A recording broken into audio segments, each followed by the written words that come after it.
video you're about to watch may involve the use of some negative reinforcement in training. If this is something you're not comfortable with, I'd recommend not watching this video. We're back up here with Gus and his trained retrieve.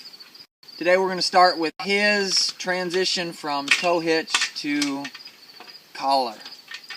Again, we're going to start with something that he already knows. We'll have him go through fetching several different objects just with the tow hitch, and then we'll switch over to him feeling both the collar and the pressure on his toes at the same time, which should segue into him only feeling collar and being eventually collar conditioned to fetch. So we'll get this set up here. Good boy. Are you ready, Gus? Are you ready? Yes. Fetch. Go ahead. See, he's very excited about fetching. Okay. Fetch. Yeah. You're pumped up today. Okay. Fetch. Good boy. Okay. Settle down. Fetch. Good boy. About can't get it out there. The pressure. Hold. Hold. It's good to get excited with them, but sometimes excitement can cause mistakes. And not that that's a terrible thing, but it's probably better just to be calm with him. Good. Okay. Good boy. Most of the excitement side of things is going to come once we get back on the ground and it becomes a fun fetching game again. So, fetch. Come on, fetch. Hold. Okay. Fetch. Good boy. Hold. Okay. Fetch. Whoop. Careful. Fetch. Hold. Okay. Fetch. Good. Hold. Wow. Settle you down just a little bit. Okay. Fetch. Hold. Okay. This is actually Gus's favorite toy. If he had the option, I think he would only play with this one. I'm sure Tom Dockin will appreciate that too. Fetch. Hold. Good. Okay. Fetch. Hold. Also important, as the birds fly overhead. Play with their chin, play with their nose, scratch their ears.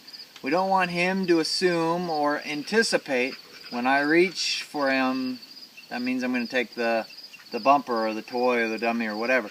We want him to hold on until we ask for it. Good. Okay. Good boy. Good boy. Good boy. Now we'll start back at the beginning here. We're going to use the collar on a one with Gus here, and then the tow hitch at the same time. Now the easiest way probably to work this out is the collar and the tow hitch in the same hand, and you can control whatever retrieving object you're using in the other.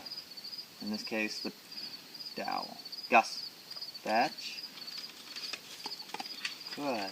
This is a little bit new for him. It took him a second. He went, I feel the collar. I don't remember what this means with what we're doing. It's because he doesn't know what it means yet. That's why we want to keep the pressure very, very light. We're teaching him, not forcing him. If we used a lot of pressure right now, it would just add confusion and he wouldn't know what was going on. Okay? Gus. Fetch. Good. Okay. Fetch. Yeah, I know, you're very interested in those pigeons. Gus is a very good bird watcher. Something that a lot of dogs take a little while to learn. Some are better than others. But Gus is very good at spotting birds flying through the air and watching them. Okay. Okay. Fetch. Good boy. Hold. Okay. Fetch. Good. Every time he feels light pressure with the tow hitch and the continuous button on the collar. Okay. Now it's important, if you're having issues getting your dog to fetch with the tow hitch, that you haven't made it to this step yet. If we can't get him to fetch consistently and quickly, we're not ready to start using the collar because, well, with this collar specifically, it only runs for 8 seconds. It's a safety feature. If he learns that the collar turns on and he can not fetch and avoid fetching and then the collar shuts off, it's going to be causing some confusion down the road when we want him to be collar conditioned to fetch. Fetch. Good. It's amazing. His eye contact never even broke the pigeon once. Okay. Fetch. Good. Okay. Fetch. Good. Okay.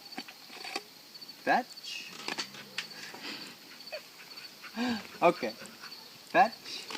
Now you can see how much tow hitch pressure I'm using now. I don't want to drop this yet because if for some reason he were to not fetch with just the collar now, we've got the tow hitch to apply pressure again so that he doesn't have a situation where we ask him to fetch and he gets away with not doing it. Okay. Fetch. Good boy. Okay. Fetch. Oh, that's the end of your chain. We can't go any farther than that. Okay. Fetch. So there's one situation. Tow hitch comes on, he remembers, oh yeah, that's what I'm supposed to do. Good boy. Good boy. Okay. Fetch. Good. Okay. Fetch. Hold. Okay. Now, Gus is doing a really, really good job with this. We have a fast, snappy reaction. Not a slow reach for and grab the bumper. We want fast and snappy. Slow is not a good thing. And typically that means that you need to be a little more persuasive when you're asking to fetch. Use a little bit more pressure. And that's not going to be the case with every dog, but most of the time they just need to be sped up a little bit. If they get slow, it only gets slower, and that becomes freezing. The dog won't open their mouth at all. They learn that they can avoid having to fetch by just biting the bullet, per se, and avoiding and taking the pressure. We don't want that. So if you ever see that where they're slow at grabbing the dowel, that means that they understand what you're asking, but they need to be persuaded to move a little faster. Gus, we don't have that problem. He's very excited about fetching. Fetch. And he wants to do it as quickly as possible. Okay. Fetch. Good. Yeah. Hold. Okay. Fetch. Good. Now Gus is doing a pretty good job with this. I'm going to try with him, see if we can challenge him a little bit, and start with a new object. Okay? There's not a whole lot of difference in the tow hitch fetching to the tow hitch with the collar, except for the fact that he does feel the collar, and we're moving to him not needing the tow hitch at all anymore. Fetch. Hold. Now you can see we just about had every single time him fetching with only the collar when we had the other object. New object, we had to go back to the tow hitch. That's why we still want to keep both of them for now. He's not fully collar conditioned to fetch yet. Okay. Fetch. Good. Really light pressure. Most of that was applied by Gus himself because he pulled his leg back. All I did was hold and resist him. Okay. Good. Fetch. I tried one there with just the collar. And he said, not quite ready for that. So we went ahead and pulled on his toe again. Okay, fetch, good. Okay, fetch, hold. Okay, fetch, hold. Okay, fetch, good. Now we got that almost completely with the collar, but again, we need a little bit faster response. So we're going to stay using the tow hitch and the collar at the same time. Okay. Do another one here. Fetch. Good boy. Good boy. Now he's doing really good job with this. We're going to continue with him though, working through different objects, maybe go back and forth until he fully understands just the collar means fetch. And there's that yawn again. You always get sleepy. Hold. Just the collar means fetch. Hold. Once we have that understanding, then he'll be ready to move up and down the table. Say hi to Mom. Oh, and Dad too. Thank you. We'll see you soon.